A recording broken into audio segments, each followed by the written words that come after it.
ऐसे आप बहुत ही आसानी से इन मॉन्स्टर्स को मार भी पाओगे। और फिर जैसे ही मैं यहाँ पहली बार इस फाइनल पॉइंट शॉप पर पहुंचा तो मुझे रिवॉर्ड्स में 30 यूसी भी फ्री में कलेक्ट करने वाला ऑप्शन दिख गया। और इतने सारे मेट्रो स्टेशंस में से रेडियो एक्टिव मेट्रो स्टेशंस को ढूंढने वाला इशू मैं रिजॉल्व कर देता हूँ आपके लिए।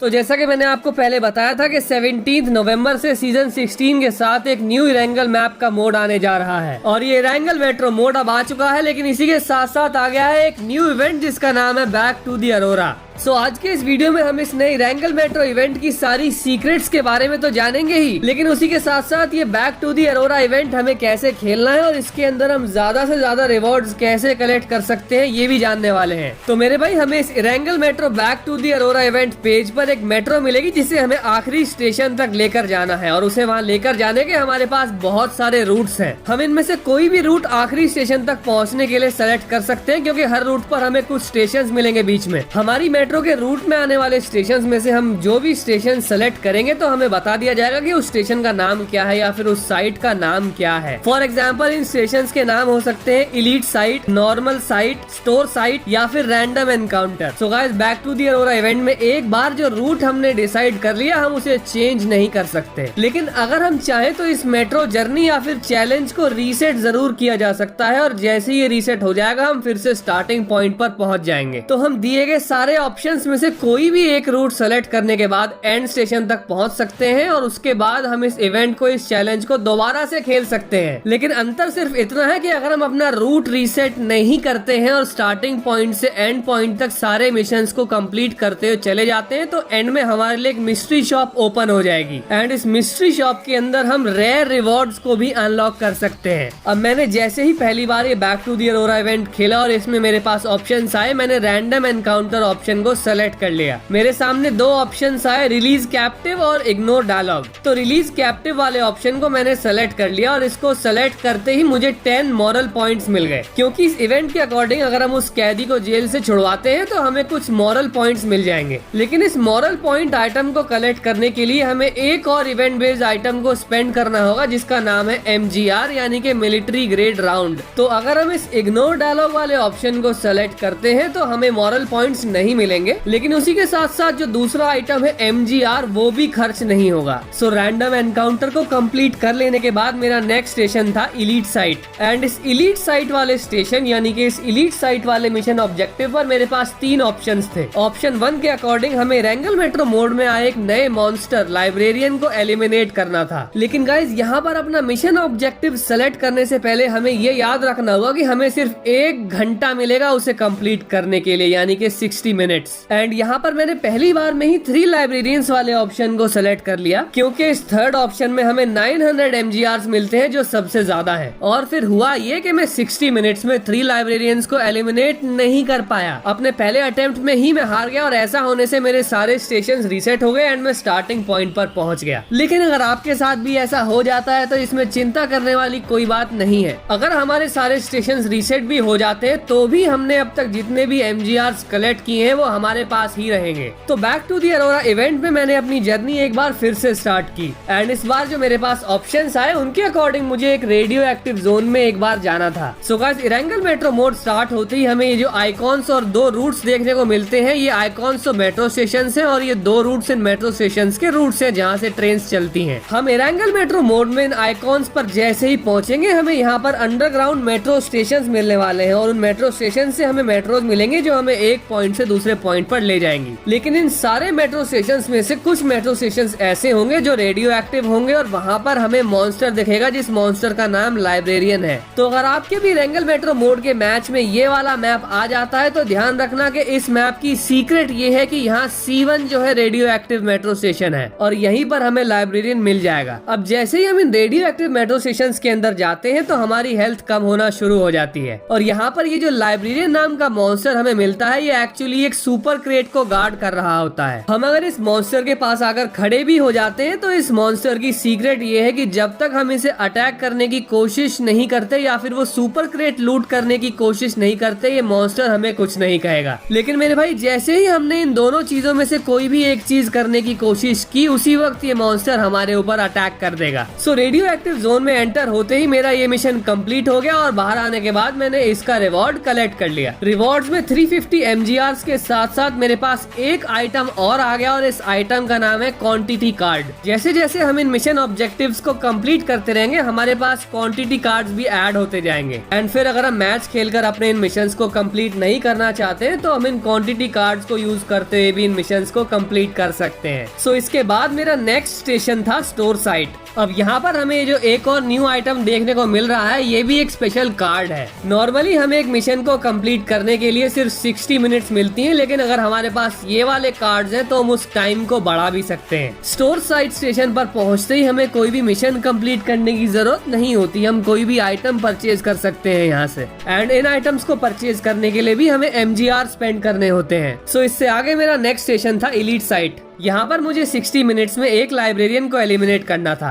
एंड अगर आपके भी रेंगल मेट्रो मैप में मेट्रो स्टेशन B3 आ जाता है तो याद रखना ये पोचिंकी के पास है और ये भी रेडियो एक्टिव जोन है। यहाँ पर भी हमें लाइब्रेरियन मॉन्स्टर मिल जाएगा। तो इस लाइब्रेरियन मॉन्स्टर को एलिमिनेट करने के बाद और ऐसे ही कुछ और मिशन कंप्लीट कर लेने के बाद मुझे एक और न्यू मिशन मिला और इस न्यू एलीट साइट वाले मिशन में मुझे कुछ केमिकल्स कलेक्ट करने थे। और फिर फटाक से ये भी देख लेते हैं कि हमें रेंगल मेट्रो मोड खेलते हुए ऐसे स्पेशल आइटम्स कहाँ से मिलेंगे। सो गाइस नंबर 1, जैसे ही हम रेंगल मेट्रो मोड के किसी भी मैच में एक मेट्रो स्टेशन के अंदर एंटर होते हैं तो हमारी एंट्री में खुद ब खुद एक आइटम ऐड हो जाता है। एंड लकीली मुझे इस बार एंटर होते ही एक केमिकल मिल गया। इसके अलावा हमें एक मेट्रो स्टेशन से दूसरे मेट्रो स्टेशन तक किसी भी मेट्रो से ट्रेवल करने पर भी एक स्पेशल आइटम मिलता है और यहाँ पर मुझे दूसरा केमिकल मिल गया। सो इसके बाद जब एक और न्यू मेट्रो स्टेशन यानी कि अनयूज्ड मेट्रो स्टेशन पर मैं फिर से एग्जिट होने के बाद जब दोबारा एंटर हुआ तो मुझे तीसरा केमिकल मिल गया। और अगर हम रेंगल मेट्रो मोड में एक लाइब्रेरियन मॉन्स्टर को एलिमिनेट कर देते हैं तो भी हमें एक स्पेशल आइटम मिल जाता है। लेकिन मेरे भाई जरूरी नहीं है कि हमें हर बार एक केमिकल ही मिले, हमें मटेरियल भी मिल सकता है या फिर कोई और आइटम भी मिल सकता है। इसलिए रेंगल मेट्रो मोड के बारे में एक और सीक्रेट ट्रिक ये भी है कि जब कोई भी radio active metro station out of zone हो जाता है तो हम तब जाकर मटेरियल कलेक्ट कर सकते हैं। एक रेडियो एक्टिव मेट्रो स्टेशन के आउट ऑफ जोन होते ही उसका लाइब्रेरियन मॉन्स्टर भी मर जाता है तो हमें उसका आइटम वहाँ पर रखा हुआ मिल जाएगा, हमें उसे बस जाकर कलेक्ट करना है। गाइज ऐसे हमें इन लाइब्रेरियन मॉन्स्टर से बिना फाइट्स में एंगेज हुए उनके सीक्रेट आइटम्स रखे हुए मिल जाएंगे। सो इसी के साथ मैं अपने बैक टू एरोरा इवेंट में सारे मेट्रो स्टेशन से होता हुआ फाइनल स्टेज में यानी कि फाइनल मेट्रो स्टेशन पर पहुंच गया। एंड इस फाइनल स्टेज में मेरे पास जितने भी ऑब्जेक्टिव्स आए उन्हें कंप्लीट करने के लिए मुझे दोबारा से मैच खेलने की जरूरत नहीं पड़ी। मेरे पास क्वांटिटी कार्ड्स थे, उनसे मैंने उन्हें कंप्लीट कर लिया। और फिर जैसे ही मैं यहाँ पहली बार इस फाइनल पॉइंट शॉप पर पहुंचा तो मुझे रिवॉर्ड्स में 30 UCB फ्री में कलेक्ट करने वाला ऑप्शन दिख गया। लेकिन क्योंकि मैं इस फिनिश पॉइंट शॉप पर पहली बार पहुंचा था इसलिए मेरे पास उस वक्त 3000 MGRs नहीं थे, लगभग 2000 के पास ही थे। तो अच्छी बात यह है कि हम इस बैक टू अरोरा इवेंट में जितनी बार चाहे फाइनल पॉइंट शॉप तक पहुंच सकते हैं, इन सारे मिशंस को कंप्लीट करते रह सकते हैं बार बार। एंड इन फ्री UC वाउचर्स के अलावा हमें इस इवेंट में ऐसे कुछ और भी अमेजिंग रिवॉर्ड्स मिलने वाले हैं जिन्हें हम बार बार रिडीम करते रह सकते हैं। रेंगल metro back to the Aurora event को बहुत ही आसानी से कंप्लीट करने के लिए आपको ये याद रखना होगा कि रेडियो एक्टिव मेट्रो स्टेशंस कौन से हैं जहां पर हमें मॉन्स्टर मिलेगा। और इतने सारे मेट्रो स्टेशंस में से रेडियो एक्टिव मेट्रो स्टेशंस को ढूंढने वाला इशू मैं रिजॉल्व कर देता हूं आपके लिए। मेरे भाई मेट्रो स्टेशन B3 और मेट्रो स्टेशन D4 ये दोनों ही रेडियो एक्टिव मेट्रो स्टेशन है, यहाँ पर हमें मॉन्स्टर मिल जाएगा। एंड अगर आप लाइब्रेरियन मॉन्स्टर को एलिमिनेट करने में इश्यूज फेस कर रहे हो तो भी चिंता वाली कोई बात नहीं है। एक सीक्रेट ट्रिक ये भी है कि रेडियो एक्टिव मेट्रो स्टेशन में आने के बाद लाइब्रेरियन मॉन्स्टर को डैमेज देने के बाद अगर वो आपको हिट करता है और आपकी हेल्थ डैमेज होती है तो आप एग्जिट हो सकते हो। बाहर आने के बाद अपने आप को प्रॉपर्ली हील कर लेने के बाद दोबारा से एंटर हो सकते हो और मॉन्स्टर को फिर से डैमेज दे सकते हो। ऐसे आप बहुत ही आसानी से इन मॉन्स्टर्स को मार भी पाओगे। इन मॉन्स्टर्स के सारे गार्डेड आइटम्स जैसे कि इनके पास रखी हुई सुपर क्रेट्स या फिर इन्हें एलिमिनेट करने के बाद मिलने वाले मटेरियल्स या फिर केमिकल्स भी आप आसानी से रिडीम कर पाओगे। ठीक है मेरे भाई, अगर आपने ये स्पेशल मोड और ये न्यू इवेंट अभी तक नहीं खेला खेला है तो आप भी खेलो और ये सारे अमेजिंग रिवॉर्ड्स फ्री में रिडीम कर लो। और हाँ, इस वीडियो में मैंने आपको जितने भी ऐसे मेट्रो स्टेशन के बारे में बताया है जहाँ पर मॉन्स्टर्स मिल जाते हैं, आपको ऐसे ही किसी और मेट्रो स्टेशन के बारे में भी पता चलता है जहाँ पर मॉन्स्टर्स हो तो मुझे उसके बारे में कमेंट्स में बताओ। मैं चलता हूँ, लेकर आता हूँ आपके लिए ऐसा ही एक और अमेजिंग वीडियो।